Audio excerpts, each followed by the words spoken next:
Welcome to another video. This video is about us comparing wine to sour beer. We did a video about comparing wine to beer around Thanksgiving, I want to say. Yeah, it was a little while ago. And we touched upon some wine can taste like sour beer. But the longer that she's worked in this industry, in the wine industry, the more we realized there's a very tight comparison. And the beer world and the wine world don't know it. And we want to educate the beer and wine world to be one with each other, because there is beauty in it. There's beauty in both of them. Wine, as you guys know, probably know, has a pretty low pH. I think you're dealing in 3.5 range, which is sour beer. Lambic beer has like funky Brett stuff going on. American Wild Ales have funky Brett stuff going on, or they can. I was listening to the Brewing Network a little bit ago, and they were talking about wine. They dabbled into it for a little bit, and someone brought up, oh, you wouldn't want Brettanomyces in your wine. And I was like, yeah, you might. Actually, you might. Now, in the wine world, there's definitely a bit of a conundrum when it comes to what is natural wine. And there's snotty wine people out there who hate the word natural wine. They don't want it around them.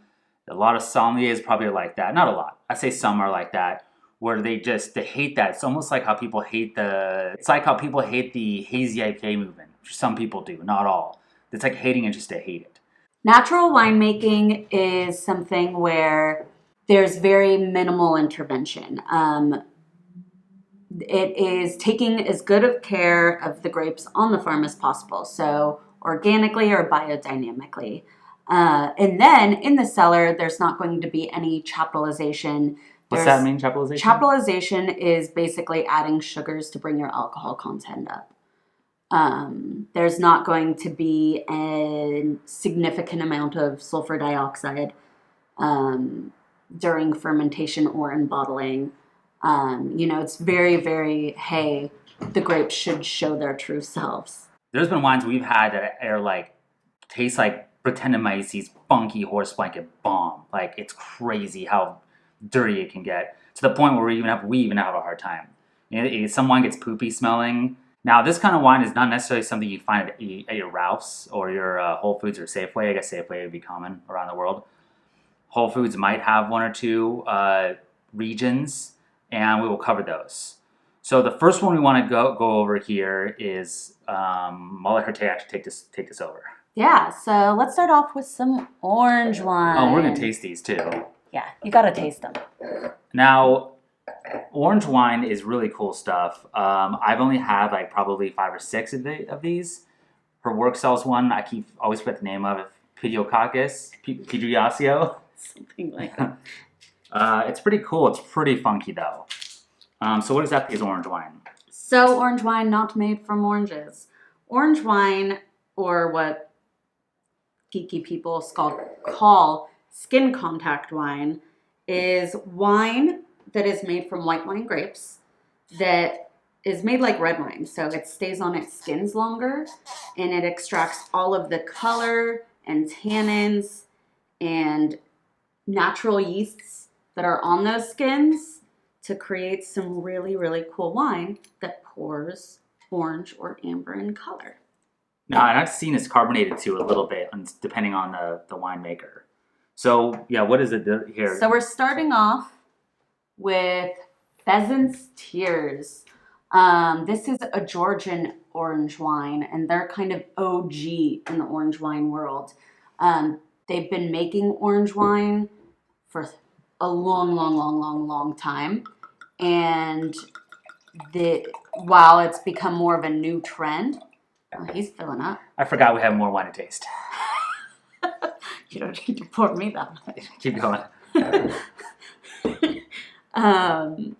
So the color, as you'll see, super crazy. And this is unfiltered as well. So you can see it's all like cloudy. Cloudiness. Yeah, it has like a hazy beer to it, actually. It actually looks like a flattened hazy beer. Yeah. Like a really nice IPA or something. This is made from a grape called Kisi. And a big thing about Georgian orange wines is they actually have a Cuervi, which is where they ferment and age wines, and they bury it into the ground because they believe that having it in the ground, it's bringing the grapes back to its roots. I like that. So yeah, I just took a sip, but I don't know. So what are you getting out of the nose?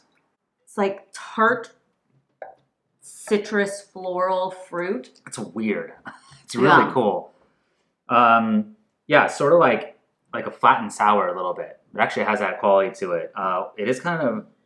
It's really dry. I'm not getting much citrusy, but man, that is acidic. I'd be curious to see what the pH is on that. That's a Maybe more like almost tropical fruity. Mm-hmm. Yeah, kind of musty in a tiny bit of way, but not too much Brettanomyces in this one.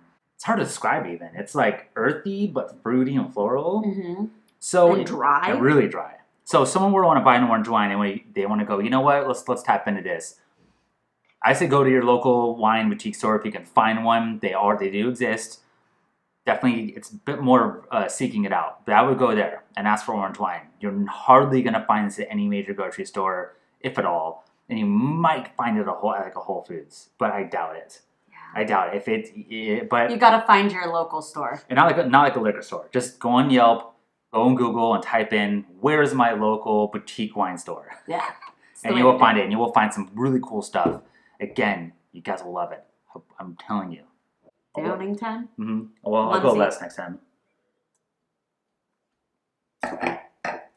Now this is a rosé, right? Yes. That's our next one. This is not your average rosé, though. Not your average rosé. This is the Jumpin' Juice by Patrick Sullivan. We actually brought this over to a friend's house who are all kind of beer lovers and beer snobs and don't really like wine, and they thought that it was a cool sour. Yeah, these guys love sour beer. And I was like, you guys got to try this. And they're like, I don't know. I'm telling you, it tastes like a lambic, like a fruited lambic. And they were like, oh my gosh, that's amazing. And they like crushed the whole bottle. So this is not easy to find again, but there is definitely some rosés you can find that are funky. Again, look for anything that's like naturally fermented. You're going to usually be okay. This guy actually, so he's a natural winemaker, but he hates being called a natural winemaker. He's like, I just do right by the vineyard and right by the grapes. Oh, is this the guy in Australia? Yeah. Yeah. His website looks like you're in the Lorax on drugs. It's crazy. Is it jumpinjuice.com, you think? I think it's probably Patrick Sullivan. Patrick Sullivan. Look up Patrick Sullivan or Half Full. I'll try and find them myself and put them in the description below if I can find them. But if I can't, go ahead and search it out. Yeah, he has like crazy methods too. Yeah, he just is like, you know what? We just ferment it naturally, and whatever happens, happens. Yeah. So again, we're a little on the cloudy side. Definitely. Oh my gosh, that is so. It tastes or it smells like I can't even describe it. Like not strawberries, like raspberry meets like Brettanomyces. There's definitely a fruity Brett in that. Oh, it's so It's so good. It almost, I'm almost there. Like honeysuckle. No, that's not right. What is that? I smell like honey and boysenberries and Brettanomyces. Oh my gosh. It tastes like, it's one of my favorite wines at our store. This is so good. It tastes nothing like a rosé. I'm telling you, it's like, well, you think of rosé and you go, oh yeah, it has sort of dry finish and sure it's good and kind of floral. This is nothing like that. It tastes like kombucha. Like kombucha, exactly. Like a fine kombucha is what it tastes like. It's amazing. Funk. A little funk. It's awesome. So again, you can look for this at your local boutique store. This one in particular might be a little harder to find, but there are some cool funky rosés out there, and keep an eye out. Yeah. You know, anything cloudy, you're probably gonna be good. Okay, now we're getting into regions that you can find out there, and they're fairly common. I messed up that time. So this next region is very, very, very popular, very, very, very common. If you survey sommeliers, I always say sommeliers, by the way. Is it sommelier or sommelier? Sommelier, some people say. Anyway, those people. This region, it will fit into a large portion of their favorite wines. And this is Beaujolais. Yes. So this you can find, I've seen this at like a Safeway before. I've seen it at like really, really big chains. Not this bottle. Even at our local liquor store, the one that's down the street from us, they actually sell a couple Beaujolais too. So what is Beaujolais? So it's a region in France. It's pretty close to Burgundy. And when you're there, you're going to be drinking a grape called Gamay. And it's delicious. Lots of people got afraid of Beaujolais. What's the correct? I think it's Beaujolais. No, Beaujolais? Yeah, I've heard both. I know, but there's a correct Is there? pronunciation. Beaujolais. Say Beaujolais. Let's see what happens. Now, why we're bringing this up again, because you can get that, and you can get it anywhere. The Gamay grape, you will see individually, and we'll just say Gamay on it, or Gamay is also called. I've heard people say it. When you see Gamay on it, seems like to me it can be a little more funky than just like a Beaujolais. That's not always the case though. But there's the one her work on the Louboutin that's a Gamay, and it's pretty funky. There's other ones out there that are really funky. When it says Beaujolais on it, tend to be a little more rounded. That's my complete opinion. I'm sure people out there would disagree with me. But why we're bringing this up is because these can be funky depending on what vineyard is making it. Yeah. So is there anything about this vineyard in particular? So yeah, Pierre Fouillard he is one of the guys that was known as the Gang of Four in the region that, again, with the type of wines we're doing where we want to do things that are comparable to sours, natural winemaking is really what you're going to be looking at because they're getting all of those natural yeasts that are on the grapes and all of the nuances that you get from that. And this guy is one of the few people in the Gang of Four who in the region said, hey, we need to start to do things more organically. We need to go back to older traditions. We need to do minimal intervention in the cellar. And that's what they do. I should have said this earlier in the video, but I'm going to do it now.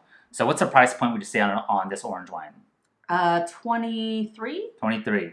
Very affordable. The Jumpin' Juice. What's 25? But it's still very, very affordable wines. These aren't like $100 wines that you have to seek out that are like really difficult to get. This Beaujolais is probably what? 20, probably 24. Again? 24, yeah. Very affordable. This stuff, you're finding on the right wine shop, you can afford it. Yeah. Oh, man. This is my favorite grape. It just is. It always has been. The first time she started working in wine and she brought home a Gamay. I think it was a Gamay itself. The Louboutin, I think it was. And I was like, wine can taste like this? My mind was blown. I didn't know it could taste so unique, earthy. Brettanomyces was like popping out of it at times, depending on where you got it from. But then it melts the fruit so well. So you get this cool, fruity, Brett, funky, earthy thing going on. When you taste it, and it's like light and refreshing, because it's a cousin of Pinot Noir, right? Yeah. So it has that sort of light, refreshing, fruity, so you can see a light. Especially with Gamay, like if you want something that's a bit fruity but dry, not sweet fruity when I say that, and low in tannins, this is the way to go. Yep. Because you want some funk too. And a little bit of funk, yeah. Because these are, they're typically not going to be super tannic things like your Cabernets and stuff. Right. Yeah, and a lot of California wine, they pitch yeast into it. Nothing wrong with that, but you're not going to get the uniqueness like you would a wild ale. You're not going to get the nuances as it ages along. And these guys who really let it do its thing, man, you get some really cool stuff that way. So, the Europeans largely, I would say, probably do natural fermentation. Some California wineries making some pretty cool natural fermentative stuff. And it's happening more and more. So they can be found. Now, that's California. California's a large region all over. You're going from the south all the way up until Napa. So I don't know how much grapes are growing in other parts. I know New York has a little pocket, doesn't it? Obviously, Oregon. Yeah. Oregon has a big Finger pocket. Lakes in New York do killer Riesling. I heard Wisconsin has a little section or something. Well, every single state has a winery now. Oh, really? Even I know Hawaii. that. Oh, wow. That must be hard to grow. It's on top of a mountain. But yeah, this is delicious, and it's something that you can find. Again, try and find a smaller producer, because that's where you're going to find the nuances. When you're going to buy the really big mass-produced things, there's a chance it's not going to be what we're talking about here. Right. So that's the last one for the video. We have a Cab Franc. Now, Cab Francs were the second wine I had where I was like, wine can taste like this. It's not as, I would say, I'm going to take a swing at this. It's not quite as fruity and light as Beaujolais Gamay is. Okay, but it has more pepperiness, probably more earthiness. But man, it can get funky too. I've had some Cab Francs that are like, whoa, that like are just rip your nose off with funk. But depending again who makes it, you can find these, but again, you're gonna have a hard time in your major grocery stores. But this is a region we love. So, what is a Cab Franc, and who makes this particular one? So Cab Franc, fun fact, parent of Cabernet Sauvignon. Yeah. Makes sense. So Cabernet Franc and Sauvignon Blanc had a baby. And that baby was Cabernet Sauvignon. Boom. So what's the story behind it? This is Famille Vaillant. He's out of the Loire Valley. Again, an all-organic wine, minimal intervention. The Loire Valley, by the way, find a store and shop Loire Valley wines if you like sour beers. That is going to be your jam. Loire Valley is going to be your jam all day long. Yeah. So it's totally just like a family-run organic vineyard. Breton is another name for Cabernet Franc. So if you see a label that says Breton on it, you're buying Cab Franc. Compared to your darker, more full-bodied sour. Yeah, exactly. Yeah, it's probably more like a dark sour, I'd say. It's funky. Yeah, it's a Brettanomyces. That's a barnyard. Now, but it has like a peppery. It's like barnyard pepper, sort of. Oh man, I mean, it tastes like it smells like a Brett beer with a little pepper sprinkled on. With a little bit of fruit, like a dark cherry, plum sort of fruit coming on. What's the price point on this one? $18. So affordable, still so affordable. Less fruity than this last one we had, than the Beaujolais, but it's definitely, it's earthy, it's funky. I mean, this is awesome. And again, I hadn't had anything like this before until I started bringing these wines home, and I was like, I gotta share this with the world. So I've been trying to harvest some yeast to ferment with. That's a project that didn't go well the one time I tried it. So now there are some California wineries making this stuff. Again, we bring it to California because that's where we live. This one here, we actually went to in one of my videos, one of our travel videos, Lo-Fi. A very affordable bottle. Really cool guys making some really cool, funky wine. All natural fermentation stuff. I mean, it's about, I would say, equal to what this is from France. I'd say probably a little more funky, a little more weirder. Not quite as classic to style as a Cab Franc, but I love the effort they're going through because you just don't really see that often. Also, I have a theory, and she's corrected me a few times, but it's a theory. Whenever you see wine in clear bottles, or red wine in particular, I just think it's going to be funky. You just don't ever see it. That's not necessarily true, but if I see a Cab Franc or a Gamay in a clear bottle, I'm buying it. That's just happening. I don't know why. It just screams natural fun Brettanomyces to me. What do we call it, the onesie? Is that what we call this? Onesie.